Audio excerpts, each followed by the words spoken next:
Halo teman-teman semua, perkenalkan saya Vivi Livia Yulianti dan teman saya, Ziko Daniel Desten Sihombing.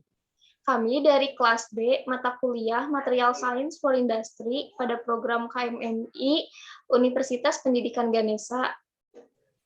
Pada kesempatan hari ini, kami akan mempresentasikan proyek kami tentang penentuan faktor struktur dan refinement dari struktur mineral yang didapatkan dari data XRD yang ada di website. Oke, untuk langkah pertama, kita mulai dengan melakukan pemilihan mineral. Untuk melakukan pemilihan mineral ini, kita masuk ke situs web RRUFF terlebih dahulu. Di sini kita masukkan linknya rruff.info. Ya, dan mineral pertama yang akan kita pilih adalah bromelit atau biasa disebut BeO. Lalu kita search. Nah, di RRUFF ini kita akan mengambil data difraksi berupa powder diffraction. Nah, kalau dilihat di halaman ini ternyata powder diffraction-nya itu dia tidak tercantum karena di sini tidak memuat data powder diffraction, maka dari itu mineral bromelit tidak bisa digunakan. Lalu kita beranjak ke mineral pilihan kedua. Di sini kita akan memasukkan mineral anatase atau biasa disebut TiO2. Lalu kita search. Kemudian kita pilih yang bagian pertama ini. Nah, di sini anatase itu dia ternyata memiliki powder diffraction. Nah, kita unduh data XRD-nya ini dengan cara mengklik X-ray data. Nah, nanti akan ditampilkan beberapa parameter, dan dari tampilan-tampilan ini kita copy-paste pada bagian notepad yang akan nanti kita pindahkan ke dalam software MAUD. Kita salin dulu kepada notepad. Nah, seperti ini.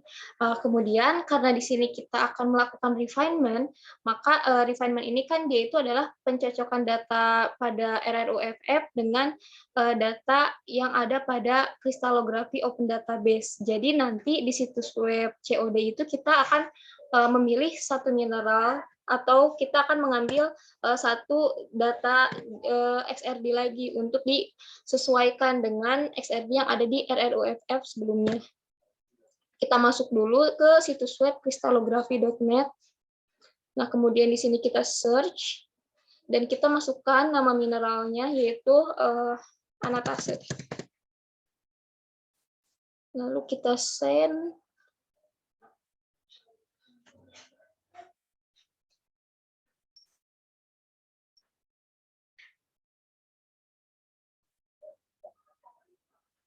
Ya, nah di sini muncul beberapa list mineral.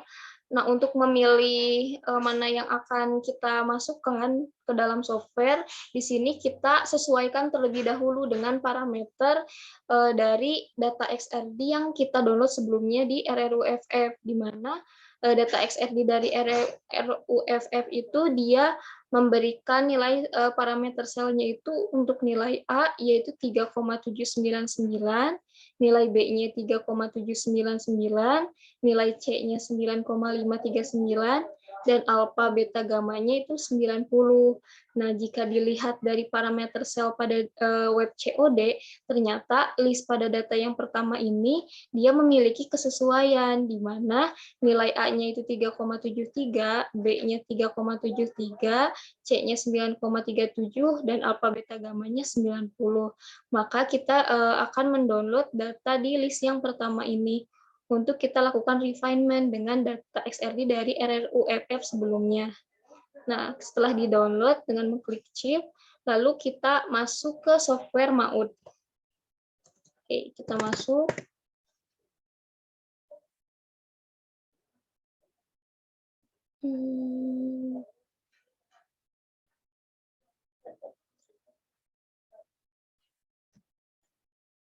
Nah, ini sedang proses masuk ke dalam aplikasinya. Lalu kita tunggu beberapa saat.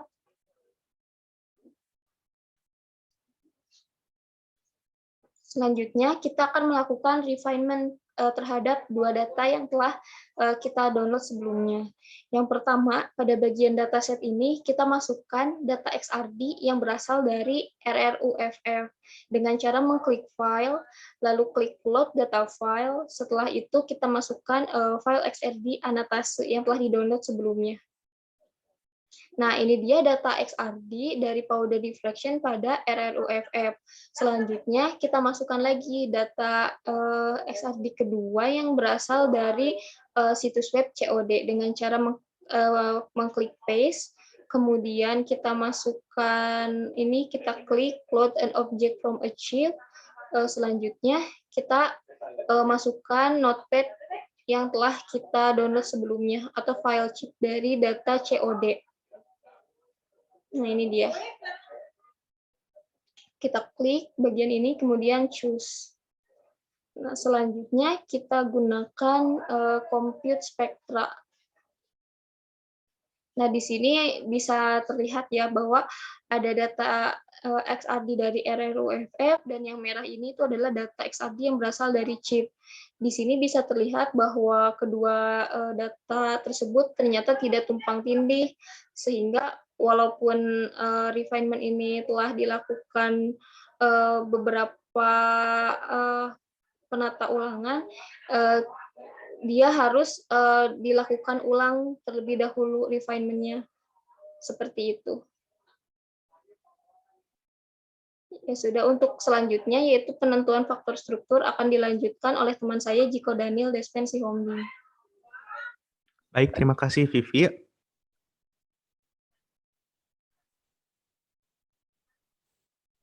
Lalu yang kedua adalah penentuan faktor struktur dari mineral anatase, di mana penentuan faktor struktur ini ditujukan untuk membuktikan paling tidak satu systematic absence berdasarkan perhitungan faktor struktur menggunakan software spreadsheet seperti LibreOffice atau WPS. Namun pada proyek ini kami menggunakan aplikasi Microsoft Excel. Adapun tujuan untuk penentuan faktor struktur dari anotasi ini yaitu untuk menentukan posisi-posisi atom dalam mineral tersebut. Adapun langkah pertama yang perlu dilakukan yaitu membuka terlebih dahulu website Crystallography Open Database atau yang disingkat dengan COD. Untuk penyebutan website ini selanjutnya akan saya sebutkan sebagai COD. Pada COD ini dapat kita ketikkan mineral yang digunakan, dalam hal ini adalah anatase. Setelah kita mengetik mineral yang digunakan, kita dapat mengklik tombol send. Kemudian nanti akan dicantumkan beberapa data mineral yang memungkinkan. Nah, tapi yang digunakan dalam proyek ini adalah data pertama, seperti seleksi yang telah dilakukan oleh teman saya sebelumnya. Yaitu nanti kita klik tombol shift ini, nanti akan otomatis untuk mendownload filenya yang berupa notepad, seperti tampak pada layar.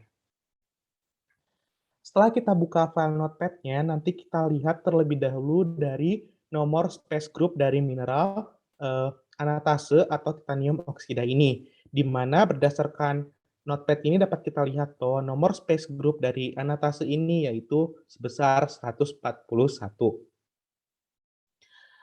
Kemudian selanjutnya yang perlu kita lakukan yaitu membuka website Bilbao Crystallographic Server, di mana tampilannya ditampilkan sebagai berikut. Pada tampilan ini dapat kita klik terlebih dahulu Space Group Symmetry. Setelah mengklik Space Group Symmetry, dapat diklik lagi HKL Con, di mana pada HKL Con ini nantinya akan diminta nomor dari Space Group mineral kita, di mana space group nomor dari anotase adalah sebesar 141. Setelah itu klik tombol show.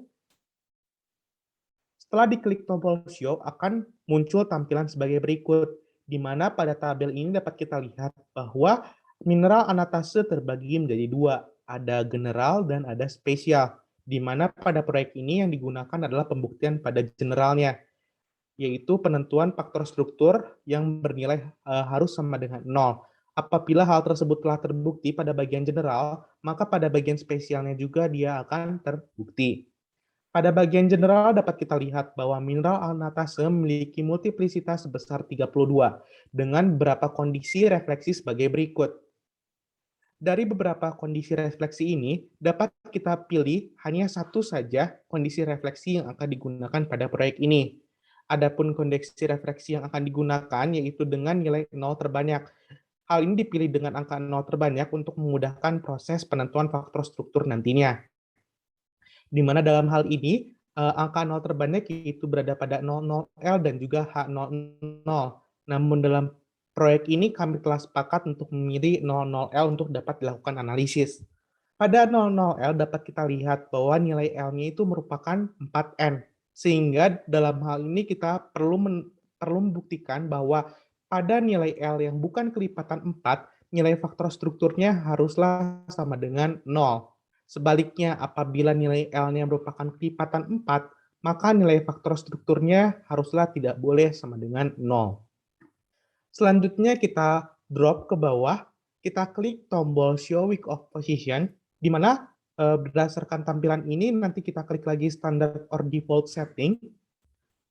Lalu selanjutnya nanti akan ditampilkan beberapa koordinat pada berbagai multiplisitas, di mana yang kita gunakan adalah multiplisitas 32 dengan terdapat beberapa koordinat posisi atom, di mana dalam hal ini terdapat 1, 2, 3, 4, 5, 6, 7, 8, 9, 10, 11, 12, 13, 14, 15, 16. Terdapat 16 koordinat posisi atom. Selanjutnya yang perlu dilakukan adalah membuka aplikasi atau software Microsoft Excel. Di mana pada Microsoft Excel ini yang perlu dilakukan pertama kali adalah penentuan posisi O, di mana posisi O ini terdiri dari sumbu X, Y, dan Z. Posisi O ini bebas ditentukannya, namun dalam proyek ini kami menentukan posisi O untuk X, Y, Z-nya adalah 0,2, 0,3, dan 0,4.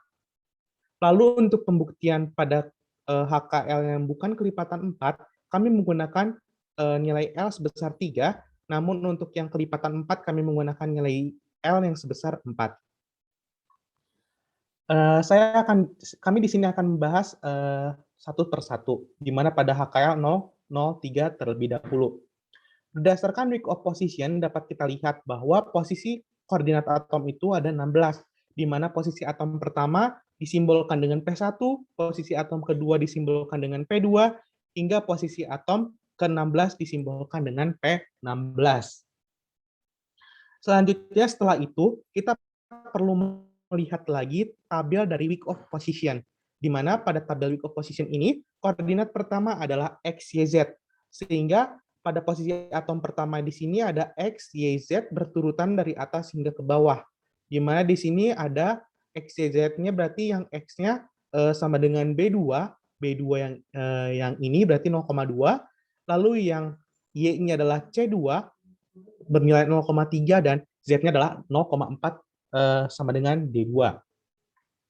Begitu juga dilakukan untuk posisi atom yang kedua. Berdasarkan week of position dapat kita lihat bahwa koordinat posisi atom yang kedua yaitu minus X plus setengah, minus Y, dan Z plus setengah.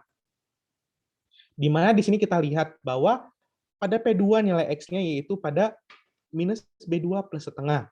Minus B2 ini adalah minus X plus setengah, dihasilkan 0,3, lalu ada minus Y atau minus C2, dan ada D2 plus setengah. D2 di sini adalah sumbu Z ditambahkan setengah.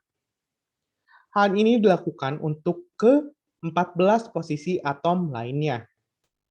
Setelah itu kita perlu menentukan nilai dari pada kolom H ini, yaitu nilai dari G5 dikali dengan D3, di mana G5 ini merupakan sumbu Z dan D3 juga dia merupakan sumbu Z, sehingga dihasilkan nilai 1,2. Sebenarnya untuk sumbu X dan Y juga dikalikan, namun karena 0,2 dikalikan 0 hasilnya adalah 0, dan 0,3 dikalikan 0 hasilnya adalah 0. Sehingga dalam Excel ini tidak dicantumkan nilainya. Begitu juga dilakukan hal yang sama untuk ke-15 posisi atom lainnya. Setelah itu perlu juga ditentukan nilai dari 2pi dikali H5, di mana berdasarkan rumus tersebut dapat diperoleh nilai 7,5398822 dan juga ditentukan nilai kosinusnya dari berbagai posisi atom, di mana kosinus dari posisi atom pertama bernilai 0,309017 dan juga ada 15 nilai kosinus lainnya.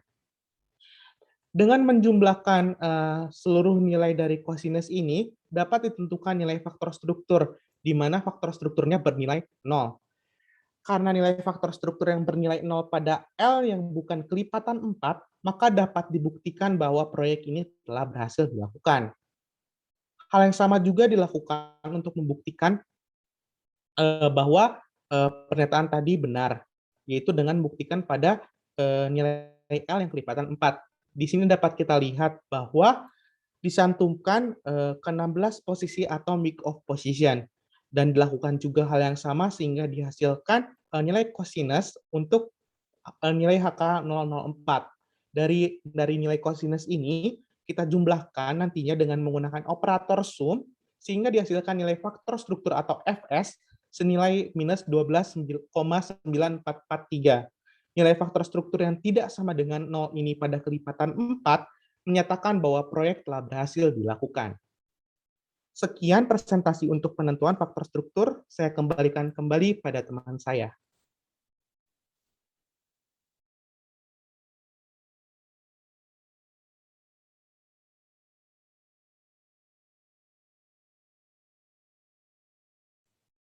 Mungkin sekian presentasi kami untuk hari ini. Mohon maaf apabila ada kesalahan dan kekurangan kata. Terima kasih.